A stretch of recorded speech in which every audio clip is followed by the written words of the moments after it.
Quand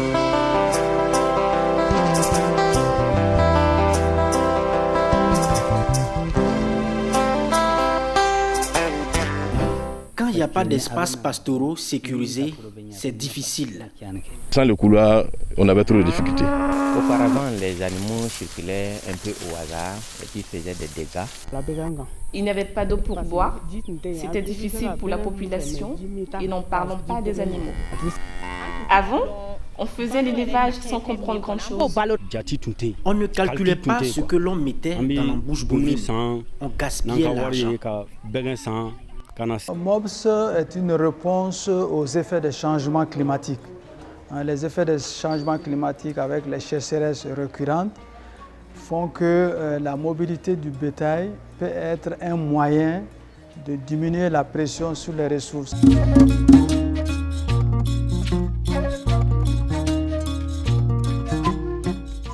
Le projet MOPS, c'est un espace géographique qui relie le Wapo, le Kénédougou et le Liptako Gourmand, 3 zones transfrontalières en Afrique de l'Ouest qui font face aux défis du changement climatique.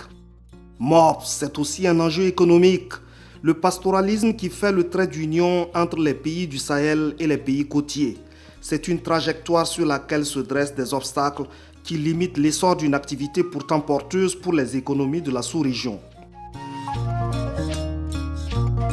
Certaines politiques pensent que c'est un élevage qui est inefficace, qui est primitif, alors que c'est le contraire, parce que quand on prend sa contribution au PIB, il contribue autour de 24 à 80% selon les pays au produit intérieur brut. Donc c'est une raison vraiment suffisante pour accompagner vraiment ce secteur. Et nous savons qu'avec de bonnes politiques, le secteur du pastoralisme peut mieux s'adapter aux effets du changement climatique et également vraiment apporter une grande contribution dans le développement durable.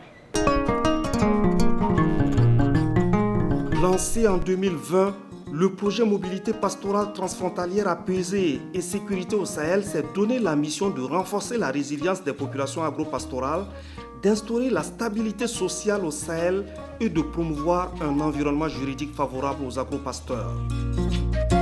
Pour cette grande cause, 6 organisations unissent leurs forces dans le cadre d'un consortium financé par la coopération suédoise au développement. Il s'agit de l'Organisation néerlandaise de développement SNV, de Care Danemark, de Hub Rural, ainsi que 3 organisations paysannes régionales, à savoir l'Association pour la promotion de l'élevage au Sahel et en savane, le réseau Bilital Marobé et le réseau des organisations paysannes producteurs d'Afrique. Dans le consortium, il y a 3 organisations de producteurs régionales. Au niveau du premier objectif, c'est de renforcer les capacités organisationnelles de ces organisations afin de leur permettre d'améliorer leur crédibilité vis-à-vis de leurs membres et de pouvoir rendre des services escomptés par les membres en y adhérant. Et au niveau de cet objectif, ce qui est en train de se développer, c'est tout ce qui est question de leadership, gestion administrative et financière pour les questions de redevabilité, mais aussi leur organisation interne pour faire face à certaines difficultés qui se posent à cette profession pastoralisme. Aujourd'hui, on peut se satisfaire de savoir que nous avons un système de gestion solide et crédible, et que nous avons une structure organisationnelle jusqu'à la base, même s'il y a encore matière à faire, la question de redevabilité et tout ça, mais il faut reconnaître que c'est quand même un chantier assez long, c'est une lutte de longue haleine qu'il faut continuer. Cette balise délimite le couloir de transhumance du Grand Kénédougou. MOPS a assuré l'aménagement du tronçon Kaya-Kourouma. Dans un pays qui a enregistré en 6 ans 4000 conflits agriculteurs-éleveurs, ce couloir symbolise un consensus communautaire, fixe des droits et devoirs pour les agro-pasteurs et matérialise les voies d'une paix durable entre communautés. C'est un problème qu'on a résolu. Parce que si les animaux doivent emprunter la même voie que les véhicules, c'est compliqué. Et en dehors de ça, en traversant la ville souvent, ces animaux partent avec les animaux du village. La délimitation du couloir est l'aboutissement d'âpres négociations entre propriétaires terriens, exploitants agricoles, agro-pasteurs sous la supervision et la facilitation de l'administration et du projet MOPS. De ceux qui voyaient leur terre prise par le couloir ou par même la direction de point d'eau ont concédé naturellement à ce que l'infrastructure puisse être réalisée. Sur le parcours de la piste, tout est mis en place pour rendre le déplacement des animaux aisé, comme des aires de pâturage aménagées, des points d'eau qui permettent au bétail et aux populations de s'abreuver. Toute la communauté y trouve son compte. Il faut dire que la prise en compte des intérêts de tous les groupes sociaux est une caractéristique de la démarche MOPS qui fait de la cohésion sociale une quête fondamentale. Aujourd'hui, question de manque d'eau à Kawara, on n'en parle plus. On est beaucoup soulagé pour ça grâce à l'appui de MOPS.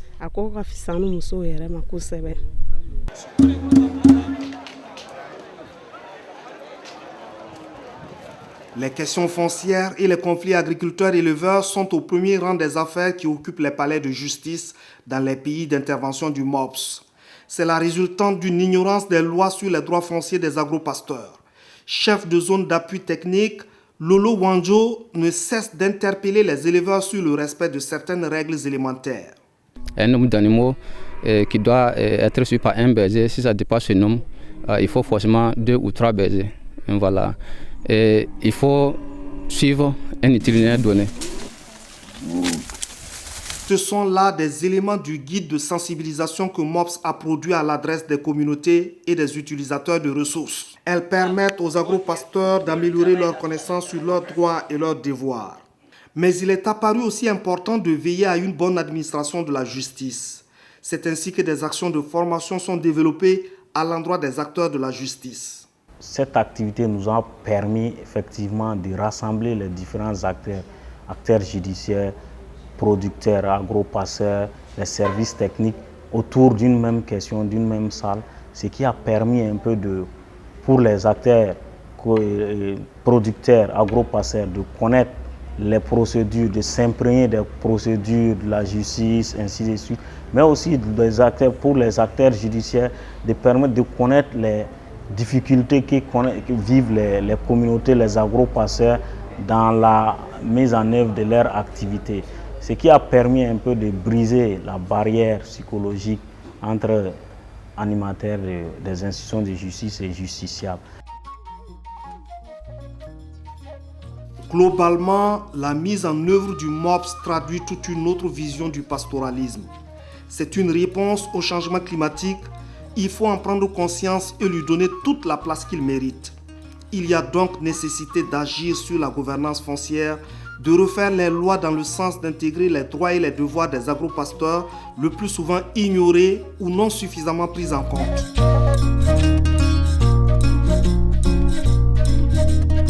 Les 2 principales politiques agricoles de cette région, que ce soit la politique agricole régionale de la CEDEAO, la PAU de l'IOMA ou le cadre stratégique de sécurité alimentaire durable dans une perspective de lutte contre la pauvreté du SILS, toutes ces politiques et stratégies ont comme vision de renforcer la cohésion sociale dans les milieux ruraux, de ne pas déliter cette cohésion qui existe, notamment les cohésions dans les communautés pastorales, d'éviter de créer davantage d'inégalités entre pays et entre régions.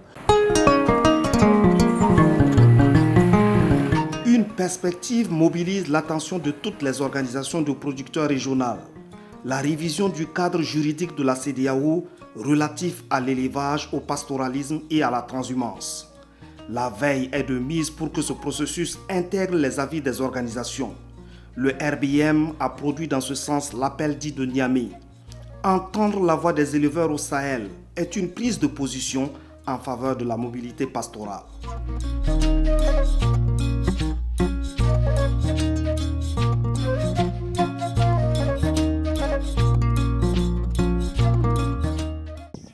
Tous les investissements MOPS concourent à la réalisation d'un même objectif global, l'amélioration des conditions de vie. L'avènement du biodigesteur dans cette famille du Nord Bénin a rendu la vie encore plus douce et plus agréable pour tous ses membres.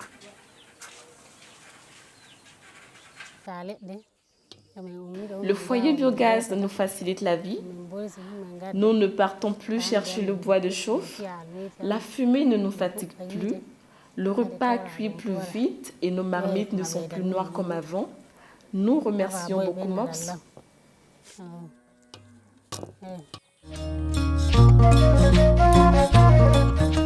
D'autres familles vont connaître le bonheur de la famille de Binta qui voit la bouse de vache se transformer en or grâce à la magie du biodigesteur. 15 autres ouvrages sont en construction pour être mis à la disposition des ménages.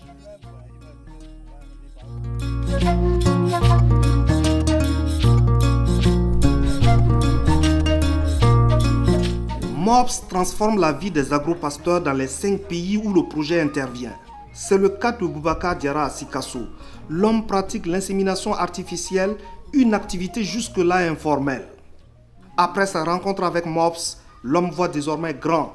Il a décidé de quitter de l'informel et de mieux structurer son activité. Aujourd'hui, à travers le projet MOPS, à travers ces formations, donc, je me suis engagé maintenant à créer une entreprise spéciale pour l'insémination artificielle.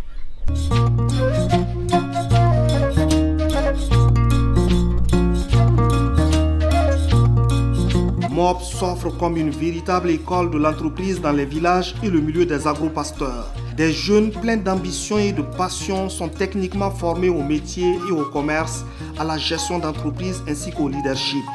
Dans l'ouest Burkina, Zoumana Ouattara, Lidi Sanou et Aruna Traoré sont déjà passés de l'informel au formel. Avec l'accompagnement de MOPS, ils se sont lancés dans l'embouche ovine et bovine en véritables entrepreneurs. Avant, je pouvais payer un animal à 20 000 francs et le revendre à 60 000 francs et me dire que j'ai fait un bénéfice. Mais après la formation, je fais le point des dépenses sur mon cahier. Les dépenses de l'alimentation et de soins. Et c'est en fonction de ces éléments que je fixe le prix. MOPS clôture sa première phase en décembre 2022 au terme de 3 années d'exécution. Des résultats sont réalisés, des transformations opérées et une nouvelle perception du pastoralisme installée. Mais des défis demeurent et appellent à l'action continue. MOPS se met en œuvre dans des pays qui connaissent la persistance d'une insécurité et qui parle d'insécurité avec la mobilité du bétail doit prendre en compte ces aspects. Et ces aspects vont nous permettre à nous focaliser sur la gestion inclusive et adaptative des ressources pastorales, mais aussi l'inclusion sociale pour permettre d'avoir un environnement apaisé, favorable à la mise en œuvre de ces activités.